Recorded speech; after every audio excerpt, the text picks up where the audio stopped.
Hey guys, welcome to Boxing Squared for boxing news and views from around the internet.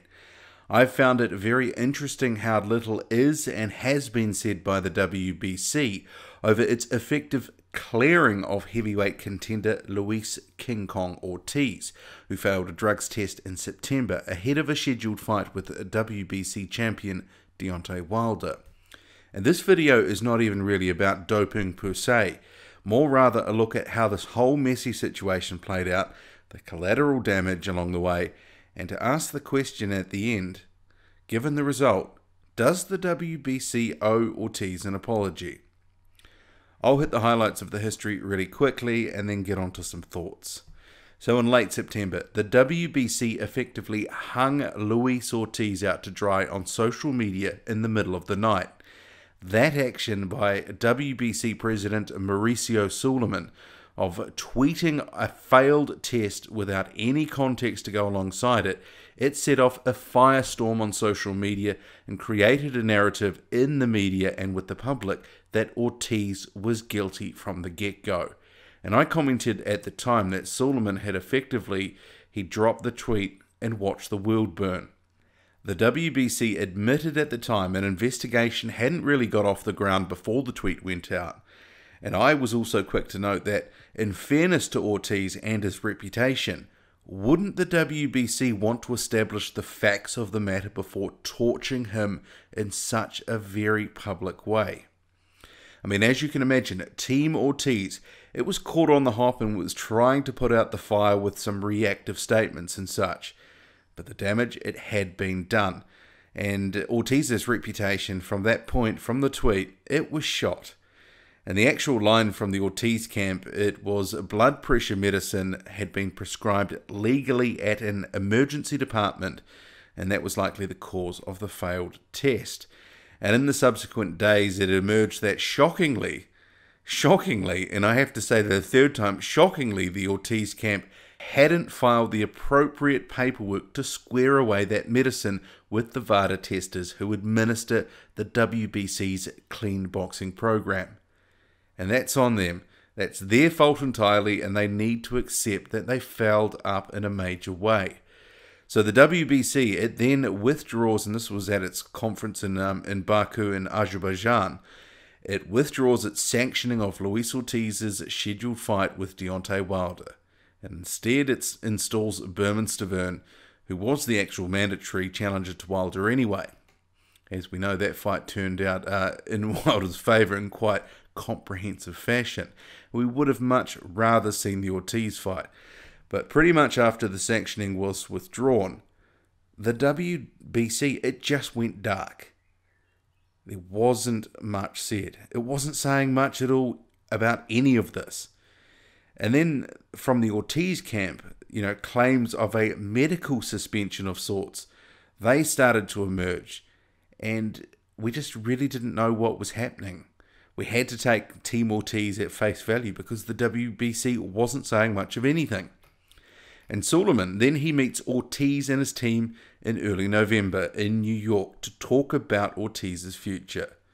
Not long after that, Ortiz is confirmed in the rankings at number 3, behind Dillian Whyte in number 1 slot and number 2, which was Dominic Breazeale. And you might remember that number 2 slot was previously belonging to Ortiz. And as per BoxingScene.com, Sulaiman informed ESPN Deportes that his organization will not suspend Ortiz and the boxer will retain his number 3 ranking in the top 10.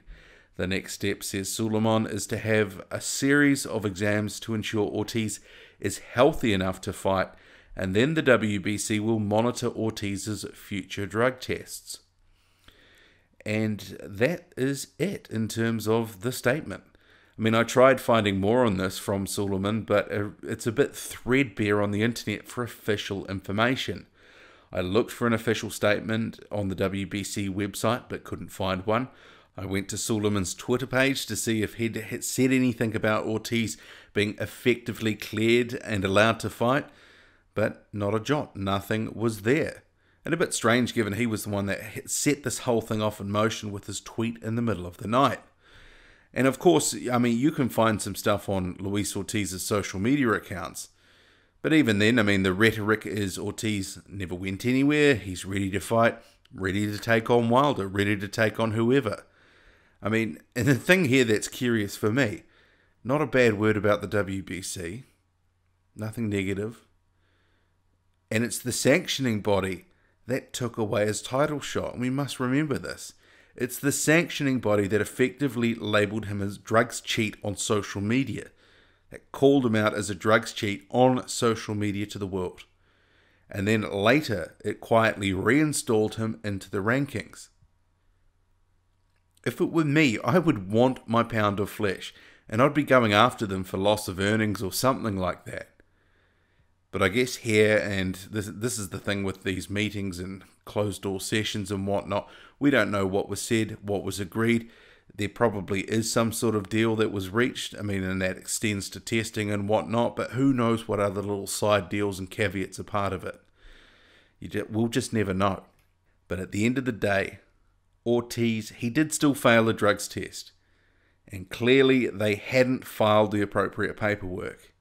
And that in itself is inexcusable for a top athlete who should have known better and should have been on top of that stuff. His people should have been doing their job, and especially given the medicine was prescribed in an emergency department of a hospital, of all places. How would you forget that happened and that actually we should get some paperwork sorted and filed for this? So given all that, I mean, I don't actually have much of a problem with the fellow sanctioning body, the WBA, banning Ortiz for a year. He did fail the test after all. And best case scenario is that it was a paperwork faux pas. Worst case, well, you can be the judge of that. But best case scenario is that this, he really does have an issue and it was a paperwork problem.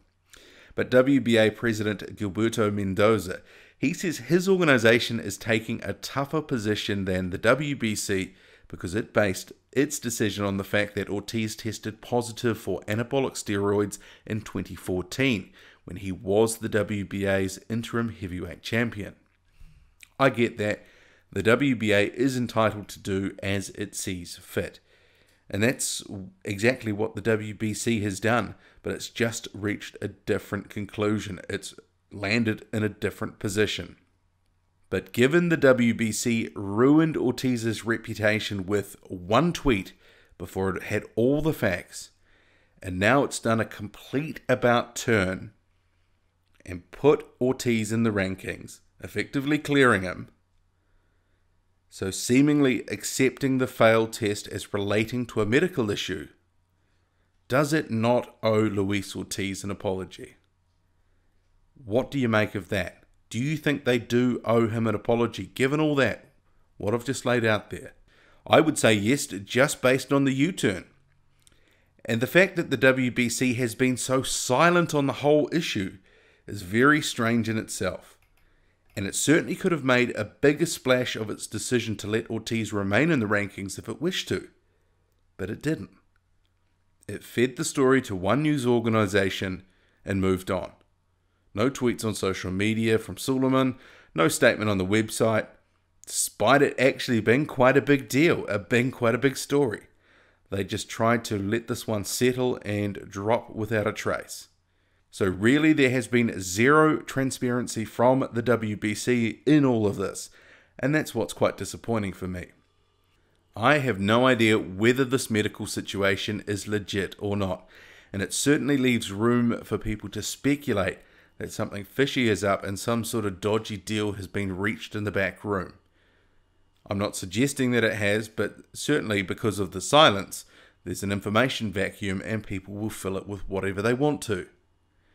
But effectively, Luis Ortiz has been exonerated by the WBC. And given that, should they apologize? And actually, should they be really clear about what's going on? Because they haven't. Okay, what do you make of it all? What do you make of it all?